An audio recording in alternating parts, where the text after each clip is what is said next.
Bonjour à toutes et à tous, c'est Infinity 14, on se retrouve en ce vendredi 15 juin 2018 et nous allons commencer par parler de Pokémon Donjon Mystère, les portes de l'infini. Ouais. Déjà c'est dur, déjà de dire ça. Bon, déjà on va commencer par les starters. On a accès aux 3 starters de la 5ème génération, Greycuit pour le type feu, Vipellière pour le type plante, Moustillon pour le type eau, Pikachu parce que c'est la mascotte, et tout simplement on avait accès à Coupe-Note qui est un type dragon. Donc ça a changé totalement et je sais que moi je l'ai testé, Coupe-Note qui était très bon. Donc vous arrivez au début, tout ça, vous tombez du ciel, enfin vous arrivez, vous voyez une vision où Mouna est poursuivi par un toxide, et qu'il y en a qui se plaint, au secours, et puis du coup voilà, ensuite vous choisissez votre Pokémon, parce que là vous n'avez pas de questionnaire. Là vous arrivez dans le monde de Pokémon, vous choisissez le Pokémon que vous voulez incarner, vous choisissez votre partenaire et ça commence. C'est comme ça. Vous tombez dans un endroit où votre partenaire est pas très loin, et tout simplement, bah voilà, après... Vous avouez que vous êtes un humain et vous êtes tombé du ciel, tout ça, et du coup au début votre partenaire est un petit peu dubitatif parce qu'il se dit mais qu'est-ce qu'il me raconte tout ça, et puis du coup bah il va quand même vous aider parce que c'est un Pokémon et que les Pokémon sont pas comme les humains, ils prennent vite confiance dès qu'ils voient un Pokémon, voilà. Alors qu'on vit dans notre monde à nous, t'arrives, tu te transformes en... Enfin, je veux dire, t'es un animal, je sais pas, t'es quelqu'un qui vient d'arriver. T'es un étranger, par exemple, tu vis en France, tu dis en France, n'importe où, hein, et tu dis oui, voilà, j'étais là, mais je sais pas ce que je fous là, tu vois. Ou tu viens d'une autre planète, mon gars, et les gens, les gens te critiquent, voilà, c'est tout sur cette méchant. Donc ensuite, c'est simplement le chapitre 2, vous rencontrez Marest, et là, à ce moment-là, vous voulez faire votre Pokéden, mais avant ça, vous devez simplement dormir dehors, parce que tout simplement, vous n'avez pas de maison. Et donc du coup Marest est au village relais et il lui dit que vous devez trouver Charpentier pour simplement créer votre maison. Et Charpentier en fin de compte disent que c'est leur chef Ouvrifière. Donc vous allez voir Ouvrifière, le patron, il vous dit qu'en échange de 5 pierres d'eau, vous lui rapportez de la grosse bière, il vous donnera tout simplement des matériaux pour la construction. Au carrefour du village, vous allez à la grotte de pierre, vous allez essayer de chercher ce qu'on vous dit. Tac, et des Pokémon agressifs qu'il faut souvent combattre. On ramasse 5 pierres, vous les apportez à vos fiers. Pourtant, au moment de les remettre au stupeur, elles ont disparu. C'est alors que vous vous rappelez avoir heurté un peu plus tôt un Baguigouane pressé. Le charpentier explique que cet habile pickpocket vous a certainement subtilisé les pierres durant la bousculade. Mais ils ne veulent pas en dire plus, vous conseillez sûrement d'aller au col du Mirage. Vous allez au col du Mirage. Tac, vous faites les donjons, tout ça, et une fois que vous arrivez tout en haut, vous verrez tout simplement Ouvrifière et Baguigouane en train de discuter, et tout simplement pas avoir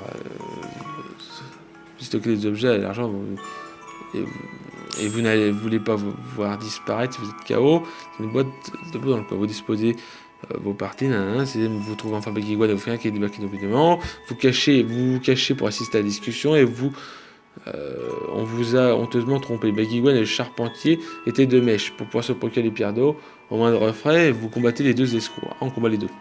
Baguigouane s'enfuit, mais Ouvrifière est furieux. Heureusement que vous êtes sauvé par l'arrivée des deux Charpentiers qui interviennent à votre faveur et font la morale à leur boss, ce qui n'est pas du tout du goût de ce dernier. Il les cogne et s'en va.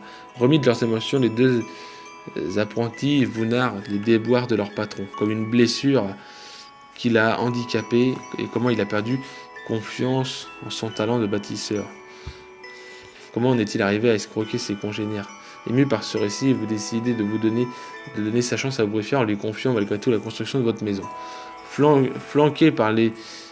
Flanqué des deux apprentis, que vous partez à sa recherche au niveau explorer du donjon, et vous essayez par les trouver au 9e étage, ruminant dans un sombre pensée sur les étoiles. Le Charpentier. Pas l'Ouvrifière. Mais il ne se laisse pas convaincre aussi aisément. Vous devez d'abord le combattre. Puis, grâce au soutien inconditionnel de ses apprentis, il finit par accepter. Tadam. Vous voilà enfin heureux, propriétaire d'une charmante maisonnette. Première habitation de Pokédex. Ensuite, après, vous verrez Azuril pour les missions, tout ça. Ensuite, il y a le Street Pass, le Mont Toc Toc. Le Mont Toc Toc, c'est parce que vous devrez chercher un solo d'eau avec Emolga. Voilà. Ensuite, le chapitre 5, vous rencontrerez tout simplement les arcs-en-ciel, tout ça, tout le monde va en parler, tout ça. Mais tout simplement un solo d'eau Et vous verrez Viridium, et un Sourdo est amoureux de Viridium, qui est considéré comme une femelle alors que c'est une légendaire. Et du coup, Viridium ne veut pas de leur amitié, tout ça. Sourdo se fait donc capturer par des Scalpions, et tout simplement, grâce à tous les autres, vous allez aider un Sourdo avec Emolga de ça. Voilà, le chapitre 6 apparaît, et donc vous allez demander à Emolga et un Sourdo dans votre équipe, ils acceptent aisément. Et donc vous avez déjà des amis. Ensuite, vous avez Bagiguan qui... Il a été puni par Marest de pouvoir faire des trucs. On voit bien qu'il est vénère contre nous, mais dès que le monde est sauvé, il est un petit peu moins vénère. On va dire au début, il est grave vénère contre nous parce que c'est lui qui a fait ça. Ensuite, Becky arrive, vous donne des badges, tout ça, Le lendemain, au chapitre 7, on va y faire à son truc pour faire de créer des explorations, enfin des explorations des matériaux, ça peut créer des donjons pour XP, tout ça, enfin voilà, plein de trucs. Des plantes ou de béorans pour donner de la vie, tout ça, enfin voilà.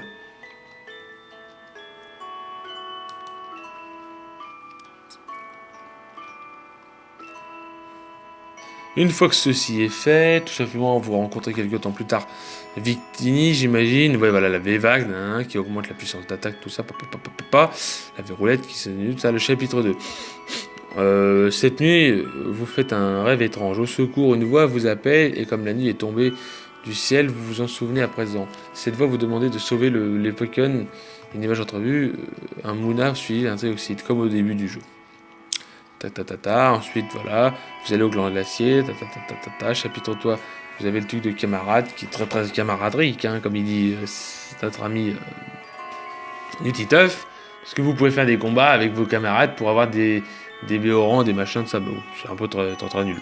Ensuite, vous vous réveillez le lendemain, on vous dit qu'il faut aller chercher tout simplement Montagne Ponchio, sollicite à retrouver le fils Couverture, voilà.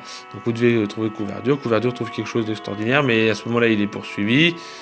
Couverture n'a pas su on est ramené à la maison. Il s'estime assez grand pour le faire tout seul. Il a moyen de soulager. Vous savez, sa petite maman qui doit faire une guise de code d'anniversaire, la pierre rouge qu'il a trouvée dans la forêt. C'est bon. La nuit suivante, alors que vous avez... Ensuite, voilà, vous allez rencontrer simplement un matin, c'est Molga qui se faisait le temps. Au village relais, si vous voulez, il y a un Octali qui est tellement malade, tout ça, enfin qui est blessé de ça, et vous allez discuter tout ça. Ils vont vous parler des plaques d'encryption qui permettent de vous faire transformer de ça, mais par contre, il lui manque simplement son partenaire. Et donc, il vous fait un mania portable. Vous arriverez dans un endroit où vous rencontrez Chaffreux et tout simplement Quatox, où vous allez simplement les attaquer pour sauver Mentali. Mentali est tout simplement sauvé. Mentali et Noctali rejoignent votre groupe. Voilà. Et donc du coup, vous vous rendez compte que la pierre rouge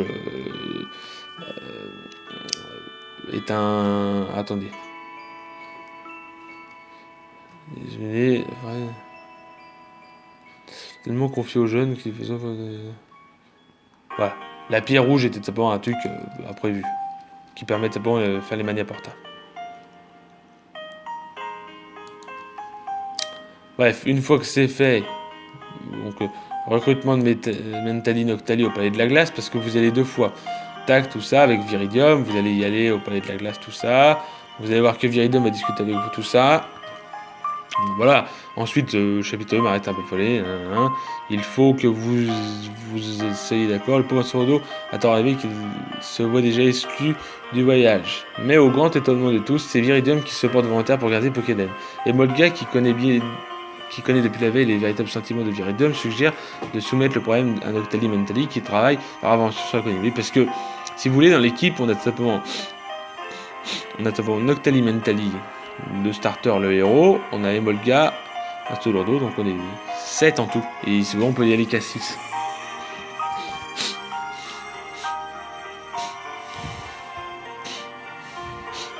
Les deux évolutions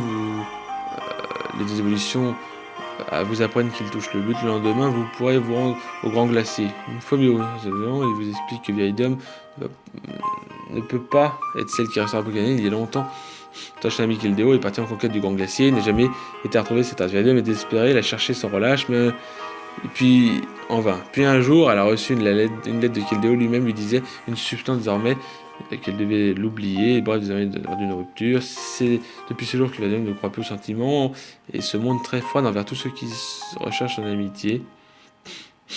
Noctali pense qu'elle n'a pas complètement renoncé à retrouver Keldeo. C'est pour cette raison qu'elle avait beaucoup incité pour les accompagner au Grand Glacier. Mentally retrouve Viridium, tout ça, et du coup voilà, et Molga propose de tirer la courte paille, il va se préparer le matériel pour le lendemain, en attendant que vous ayez terminé vos actions d'occupation. Le lendemain matin, Molga organise le tirage au sort de celui qui restera, pendant que les autres iront au Grand Glacier. Le hasard désigne un seul lourdeau.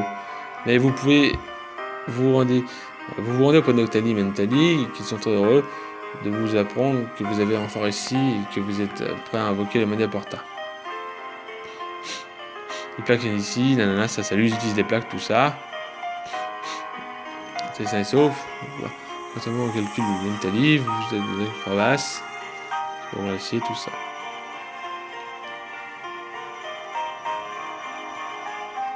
Mais à ce moment-là, où c'est un seul lourdeau qui est... Voilà, le couple d'évolution, place le vortex, tout ça, mais au dernier moment, Emolga pousse un seul lourdeau dans le tourbillon. Et c'est finalement lui qui restera Pokéden, permettant ainsi à son meilleur ami de réaliser son rêve, qui est la bénédiction. Voilà. À la base, c'est Emolga qui devait y aller, mais Emolga a poussé un seul lourdeau pour y aller, parce que je sais que quand on y retourne la deuxième fois, enfin voilà, après voilà, donc un seul lourdeau, il va, tout ça, vous faites les donjons, tout ça, vous allez au Grand Glacier, Mais arrive au Grand Glacier, vous rencontrez des Hexagels et des machins, vous devez les affronter et tous vos amis tombent par terre. Parce que Kyurem est là, devant vous, et Kyurem vous fait comprendre que voilà. D'après Kyurem, aucun Pokémon avant vous n'est parvenu jusqu'à vous. Bref, il nous donne tout simplement une récompense et tout simplement il nous dit de repartir. Et Kyurem est simplement le grand boss. Sauvetage de Munna à la rencontre avec Kyurem. Donc à partir de là, vous allez simplement continuer l'émission, tout ça. Emolga est content de vous retrouver, tout ça. Enfin bref, ça on s'en fiche un petit peu. Là, vous allez faire des rêves étranges. Et là, vous allez simplement devoir aller au mont du Moni Vésuvien, dans une sorte de forêt, pour aller voir Munna, parce qu'il a besoin d'aide. Et donc du coup, vous allez y aller tous les deux. Et donc vous allez y aller tous les deux. Et là, vous allez vous faire attaquer par tout le monde. Et c'est là que vous avez une idée extraordinaire avec votre partenaire d'attaquer les deux chandelures. Comme ça, il n'y a plus de lumière, parce que c'est une grotte. Et d'un seul coup, quand soudain un antoxyde se jette derrière vous, il met l'ennemi en déroute au combat. Du coup de sa puissance, le regroupe littéralement à votre secours. Le trioxyde vous sauve la vie à vous, mais malheureusement pas votre partenaire, parce que votre partenaire est simplement dans un autre endroit. Vous faites équipe avec Trioxyde tout le long du jeu. Et Trioxyde est simplement avec vous, et Trioxyde à la toute fin vous chope avec ses deux autres gueules, parce que vous êtes attaqué, tout ça, et puis Trioxyde simplement vient avec vous, et Trioxyde se fait détruire par Kyurem. Ensuite, vous arrivez dans un endroit, tout simplement, vous rencontrez Viridium, Noctali, Mentali, Emolga et un seul lourdeau, et vous leur expliquerez tout ça, et du coup, il faut aller affronter au néant gelé Kyurem. Donc du coup, vous allez simplement rentrer au relais, tout ça, vous allez simplement vous préparer tout ça, et vous allez devoir aller au palais de glace. Et cette fois-ci, il faut y aller, mais cette fois-ci, tous les autres Pokémon vont vous attaquer. Donc il y a Dratak, les deux chandelures, enfin, Coatox, tout ça. Ils vont tous vous attaquer. Et du coup, vous allez devoir les attaquer, mais vous allez faire équipe avec vos amis pour vous aider. Et là, à la toute fin, j'admets que c'est très très dur, parce que vous arrivez face à Munna, avec un chandelure, Coatox, et 4 gigalitres. Et le combat est trop dur à ce moment-là, parce que Munna a un système qui fait que Munna bloque ses adversaires. Mais bon, le combat est quand même possible, j'ai réussi, mais j'ai eu beaucoup de mal, encore plus dur que Noctunoir. Et après, une fois que vous avez fait tout ça, il se passe que vous devez aller au palais, vous devez affronter Kyurem. Et une fois que Kyurem est vaincu, vous affrontez une sorte de néant gelé, qui est tout simplement une sorte de mallette que tous les Pokémon ont en eux, et ça crée ce truc qui est simplement obscur et qui veut tout détruire. Et une fois que vous l'avez détruit, vous avez tout simplement sauvé le monde, et tout simplement à la toute fin vous discutez tout ça, mais vous apprenez que vous devez quitter, enfin Trioxyde vous fait comprendre que vous devez quitter à la manière de Gardevoir dans le 1, et vous quittez le monde des Pokémon. Et on parlera de la suite pour lundi. J'espère que cette vidéo vous aura plu. Je sais qu'il y a eu un petit peu de bafouille, j'admets, parce que j'ai eu un petit peu de mal avec ce jeu, c'est pas mon jeu préféré, mais bon, je suis content d'avoir parlé de lui. Lundi prochain, nous parlerons de la suite de ceux du Donjon Mystère là, et nous verrons simplement le dernier Donjon Mystère avec ceci, cela. Si cette vidéo vous a plu, n'hésitez pas à lâcher un gros like, laisser des commentaires, et je vous dis bye tout le monde.